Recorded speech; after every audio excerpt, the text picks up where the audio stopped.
tartanka akadeemooyinka ee degmada Balcad ayaa galabta waxaa lagu soo gabagabeeyay Dr. Ayub Stadium.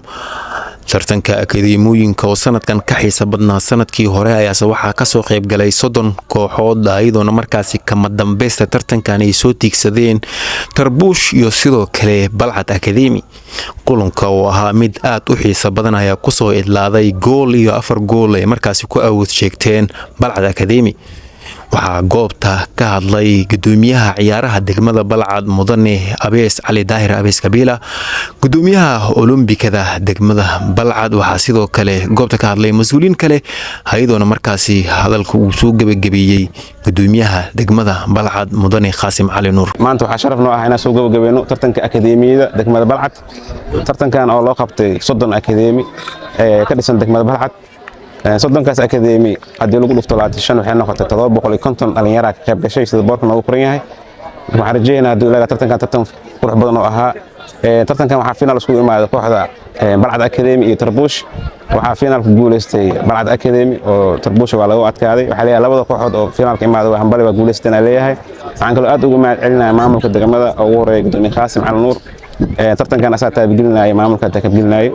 waa tartan akadeemi markii labaad aan qabanno. waxaan leenahay dhalinyarada degmada Balcad sportiga aad u jeceliyeen, maamulkuna uu jecel yahay. marka waxaan leenahay haduu ilaahay maad ah idinka gaarto dhamaantiin waa maasantiin.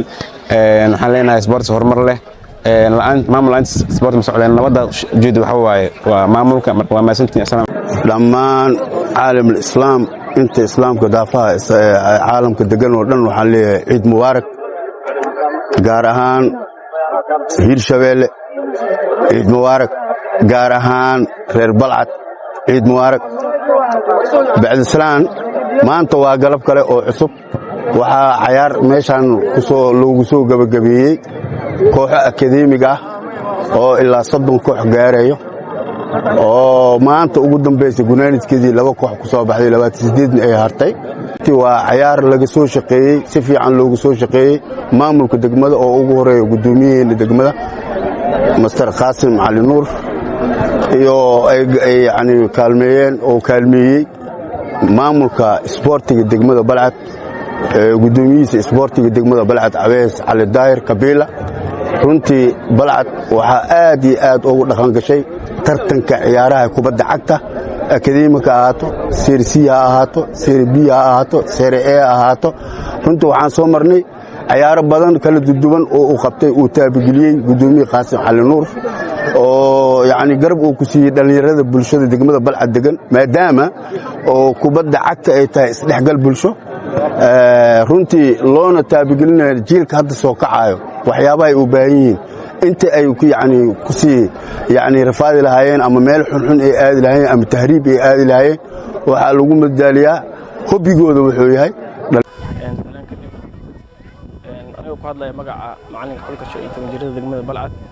waxaa farxad weyn ii ah inaan maanta ka soo qayb galo xiritaanka tartanka akadeemiyada ee degmada Balcad oo maalmahan socday. anigoo ka faa'iideysanayna tartankan ka macallin ahaan waxaa ii suura gashay inaan ka helo halkan ciyaartoy fara badan. marka jaaniskay la siiyey dhalinta degmada gaar ahaan arday sportiska jaaniskay u heleen dhalintan anaga waxaanu farxad weyn inaan ka soo qayb galno. waxaan rajaynayaa maamulka sportiska iyo maamulka degmada inay intaan in ka badan taageero si dhalinta fursad koraysa ee mustaqbal ayagana u helaan ugu qayb galaan tartamada noocaan oo kale iyo kuwa ka duwan ee degmada ka jiro. waana maasantiin. galabta waxaa farxad aad iyo aad ii weyn u ah inaan ka soo qayb galo finaalka degmada Balcad oo akadeemiyada 30 gaar loo qabtay kaas oo maanta finaalka isugu yimaadeen akadeemiyada Tarbuush iyo akadeemiyada Balcad oo ay guusha ku raacday akadeemiyada Balcad. waxaan leenahay intii guusha qaaday aad iyo aad ay dadaal weyn u soo muujiyeen wayna ku mahadsan yihiin dadaalka ay muujiyeen. farxad oo ciid darteed iyo bishii Ramadaan ee la soo soonay darteed waxaan leenahay intii soo qaban qaabis barnaamijkaas ajira xasanaad ilaaha ka siiyo. anagana waxaan leenahay kuwii markastaba fursadaha iska faa'iideystay ilaa anaga dhigo. kooxda laga guuleystay waxaan u rajaynayaa in mar kale ayadana guuleysan doonto. kooxda guuleysatay waxaan leenahay dadaalka aad sameyseen hor u sii wada insha Allah. wasalaamu calaykum waraxmatullaahi wabarakaatu. bismillahi rabbil caalamiin wasalaatu wasalaamu calaa rasuulillaah. ciid wanaagsan, kulla caam antum bikhayr, taqabbal allahu minkum saalix alacmaal. waxaan joognaa maanta garoonka degmada Balcad Dr. Ayuub oo aan lagu soo gabagabeynayay tartan bishaan ka socday akadeemiyooyinka reer Balcad oo ka koobnaayeen 30 koox 750 ciyaartooy.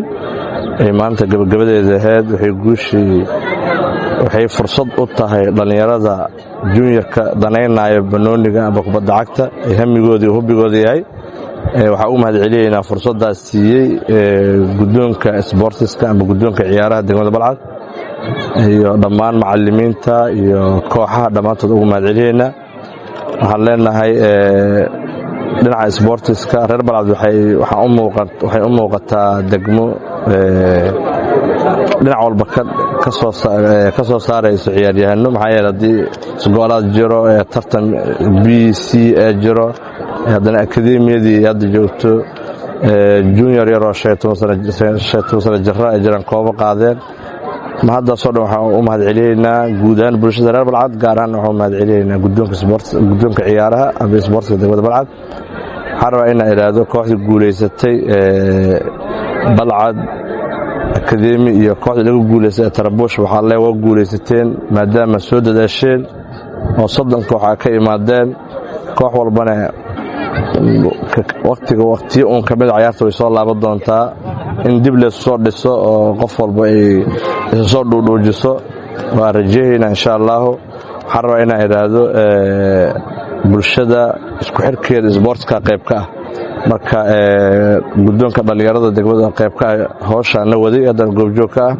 waxaan leenahay hala sii dhiirigeliyo dhalinyarada si ay ugu qayb qaataan isdhexgalka bulshada iyo nabadda. waxaan leeyahay marka waa mahadsantihiin insha allah. asalaamu calaykum waraxmatullaahi wabarakaatu.